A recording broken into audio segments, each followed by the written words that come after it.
रजनी को बचपन से ही पेंटिंग का बहुत शौक था। वो हमेशा से ही पेंटर बनना चाहती थी, पर उसके माँ और पिताजी ने उसको कभी भी इस चीज के लिए सपोर्ट नहीं किया और उसकी शादी नीरव से हो गई। नीरव रजनी को बहुत प्यार करता था, पर रजनी हमेशा चुपचाप ही रहती। वो इस शादी से खुश नहीं थी। वो ये शादी नहीं करना चाहती थी। उसे तो हमेशा से पेंटर जो बनना था। अपने इस सपने को वो नहीं पूरा कर पाई, इसलिए वो हमेशा उदास रहती थी। रजनी, बहुत ही बढ़िया फिल्म लगी है, कल देखने चले? नहीं जी, कल मुझे बहुत काम है, मैं नहीं जा पाऊंगी। अच्छा तो कोई बात नहीं, संडे को चलते हैं। देखिए, मुझे फिल्म देखना पसंद नहीं है। आपको जाना है तो चले जाइए। नीरव को मना करके रजनी वहाँ से चली जाती है और अपने बैग को खोलकर उसमें बंद पड़े ब्रश और कलर्स को देखकर रोने लगती है। रजनी, चलो ना कहीं बाहर खाने चलते हैं, कुछ तुम्हारी पसंद का।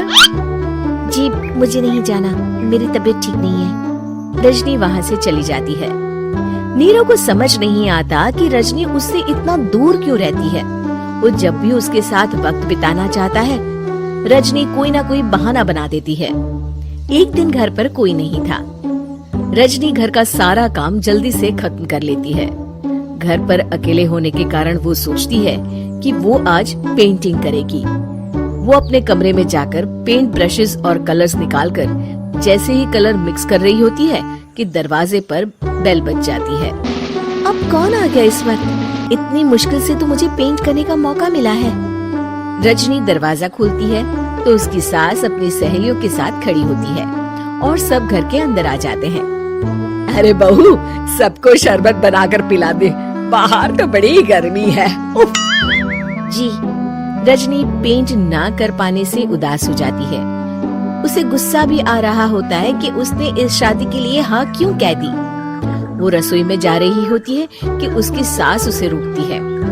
बहू, सबके खाने का भी इंतजाम कर लेना, आज का लंच तो ये सब यही करेगी। हाँ। रजनी बिना कुछ कहे रसोई में चली जाती है। सबके लिए खाना बनाती है। सब खाना खाते हैं और रजनी घड़ी देखती है कि ये सब कब जाएंगे ताकि वो अपनी पेंटिंग कर सके। जब शाम होती है तब सब चले जाते हैं अपने घर। अरे बहू, सब तेरे खाने की तो बहुत तारीफ कर रहे थे, सबको बहुत अच्छा लगा खाना। आपको मुझे सुबह बताना चाहिए था ना कि आपकी सहेलियां आ रही है। पता भी है कितना वक्त लगा सारा खाना बनाने में। अरे बहू, तू ऐसे कैसे बात कर रही है मुझसे? तो और कैसे बात करूं? मैं इस घर की कोई नौकरानी नहीं हूँ कि इतना काम करूंगी। रजनी अपने कमरे में जाकर दरवाजा बंद कर लेती है। शाम को जब नीरव आता है तो उसकी माँ उसे पूरी घटना के बारे में बताती है। क्या रजनी ने आपसे इस तरह बात की माँ? हाँ, और पता नहीं उसे क्या हो गया है, शाम से बाहर भी नहीं आई है। मैंने तो कई बार आवाज दी, खाना भी नहीं खाया उसने। तू ही बात करके देख ले बेटा। नीरव अपने कमरे का दरवाजा खटखटाता है। रजनी, दरवाजा खोलो, मैं हूँ। रजनी दरवाजा खोलती है और फिर वापस जाकर अपने बिस्तर पर लेट जाती है। रजनी, माँ से बात करने का ये क्या तरीका है? मैंने कोई गलत बात नहीं की है। अरे तुम क्यों ऐसे बर्ताव कर रही हो सबके साथ? क्या तुम इस शादी से खुश नहीं हो? रजनी कुछ नहीं बोलती। अरे बताओ मुझे रजनी, क्या ये शादी तुम्हारी मर्जी के खिलाफ हुई है? हाँ, मैं ये शादी कभी नहीं करना चाहती थी।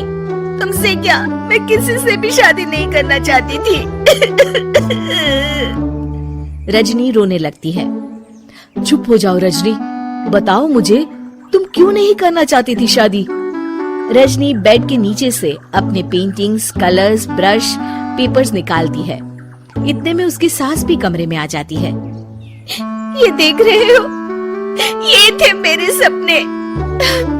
मैं पेंटर बनना चाहती थी, पर माँ पापा ने कभी सपोर्ट नहीं किया और मेरी शादी करवा दी। मेरे सारे सपने टूट गए। हर वक्त बस गुस्सा आता रहता है मुझे। मैं जानती हूँ कि आप लोगों की इसमें कोई गलती नहीं है, पर मैं क्या करूँ, मुझे समझ में नहीं आता।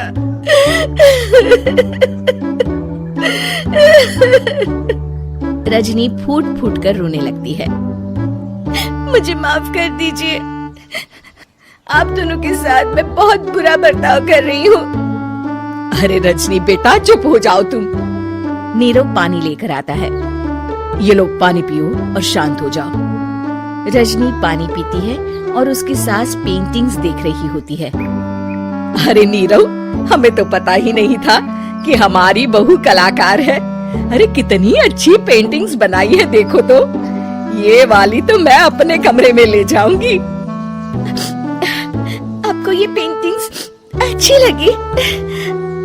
अच्छी नहीं, बहुत अच्छी लगी। और तुमने हमें बताया क्यों नहीं? तुम जब चाहे पेंटिंग कर सकती हो रजनी।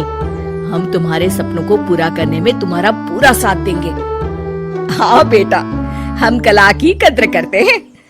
हम कलाकार तो नहीं, पर मुझे गर्व है कि मेरी बहू एक कलाकार है। रजनी, नीरव और सास तीनों हंस पड़ते हैं। अगर आपको हमारी ये कहानी अच्छी लगी तो कमेंट करके जरूर बताएं। और आप ऐसी ही और कहानी सुनना चाहते हैं तो हमारे चैनल को सब्सक्राइब कर बेल बटन दबाएं, वीडियो को लाइक करें और शेयर करना न भूलें।